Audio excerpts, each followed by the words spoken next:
Dag, luisteraar. Ik heb deze reizen weer een nij verhooltje, een splinternije. Het is een herinneren aan mijn kinderjaren, mijn allerprilste kinderjaren. En het gaat over mijn pa, die nou jong kerel was van om en bij de 30 jaar. En over mijzelf, ik was een heel leutje beudeltje dus. Achter mijn verhaal aan zingt en speelt Christophe Groen ons nije lied Sukkeloorde Broen. Oma Lammert in Tanelsi. Dat Bruie B en ik, met voorbereidsels van ons bouw, weerom nog vroeger aan de loop waren, kwam ik mijn eerste gedicht in grunnig steken, die afdrukt is in de plaatselijke huis-aan-huiskranen. Ik vuilde mij een lege en achterloos voortsmeten patatpude, nergens toe nut. Begon als loopjong en 30 jaar oud inmiddels, afdankt als loopjong, met ervoren. Maar wacht maar, ze zonden van mij horen, en eens zonden ze mij lezen. Wat was ik gelukkig, nou Nisab Akkerman mijn gedicht eeuwig hoge zanster in kranen zette. Herinnens aan vroeger, op zondagmiddag bij pa op pakkie droger, en dan fietsten we middelsbaans naar Beukenmostroren. Hier woonden pa's, oma Lammert en zijn Tanelsi. Bij haar zetten we fietsen in en dan gingen we lopens door terrein Hommestouw. Bij het instituut door studenten, tuten, werden ze naamd touwhouden tot Heulelaan uit. Riekeluuskinder, zei men van haar, die uit oppassen wonen en daarom onder het strenge gezag gesteld werden van het instituut. Hier zonden ze wel omstaan leren. Oma Lammert was een rasechte voetbalman en een fanatieker supporter van Hoogezaan als hij moest nog geboren worden. Door met zee kon oma Lammert alleen maar praten over zijn ploegie Hoogezaan. En wij die gemeente als toen een verkeerd woord losluidste over zijn clubje.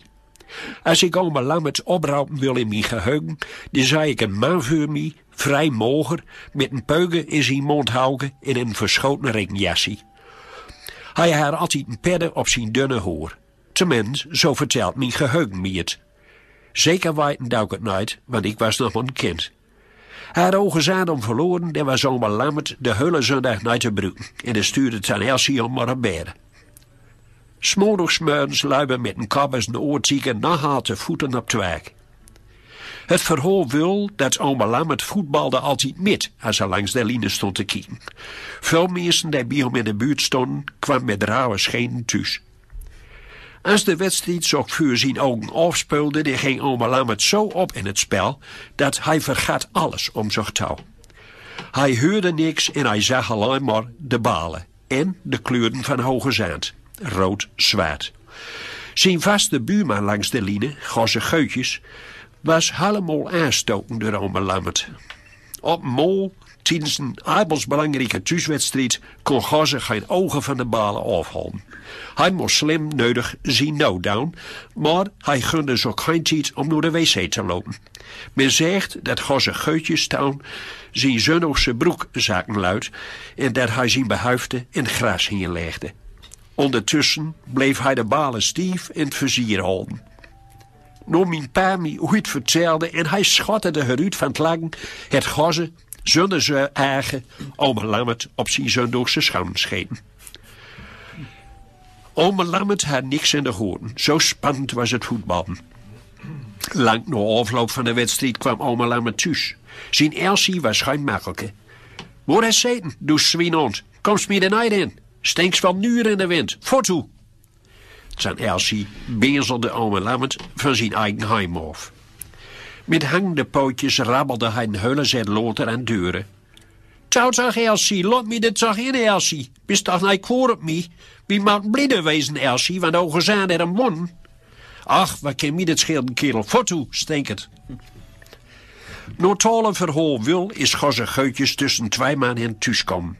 Hij zong maar aan van Hoogezaan wordt kampioen en van je hela hola, hou de moed maar in, hou de moed maar in. Gosse zijn vrouw hou wel van een verzetje en een vrolijke noot.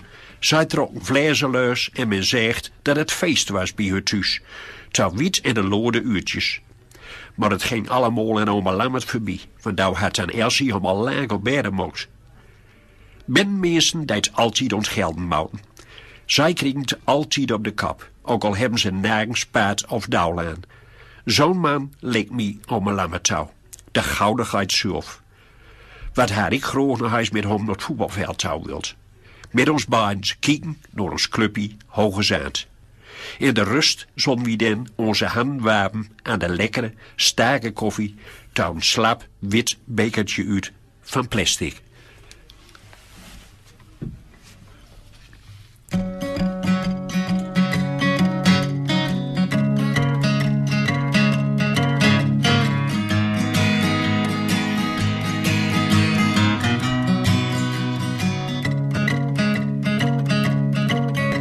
Café is vol lawaai, dan is dik en de ander high. Muziek die klinkt voluit, weg te trekken bloeske hoed. Decibel wattenkracht, oren toe wattennacht. Helemaal lus en duidelijk van muziek die mensen ben. Zij is een kolode bron, hij al een beetje doen. Zij zegt waarin aan de tol, maar hij begreep het helemaal.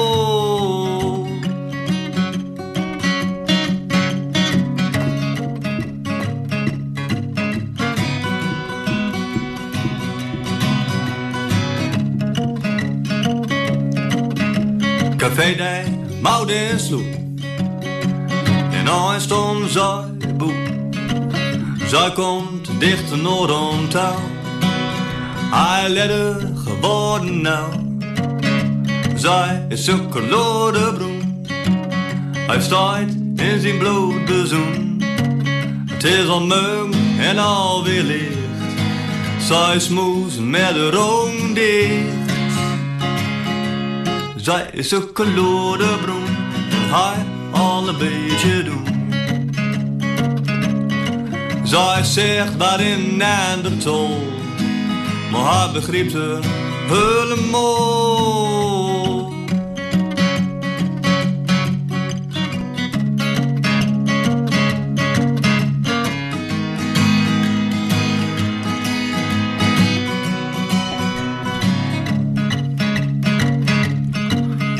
Er valt nog een boot, stilletjes ben zij akkoord. Sprookje met een besloot, nee daar lag om snoet. Zij is een kolode broen, en hij al een beetje doen. Zij zegt waarin aan de tol, maar hij begreep ze helemaal.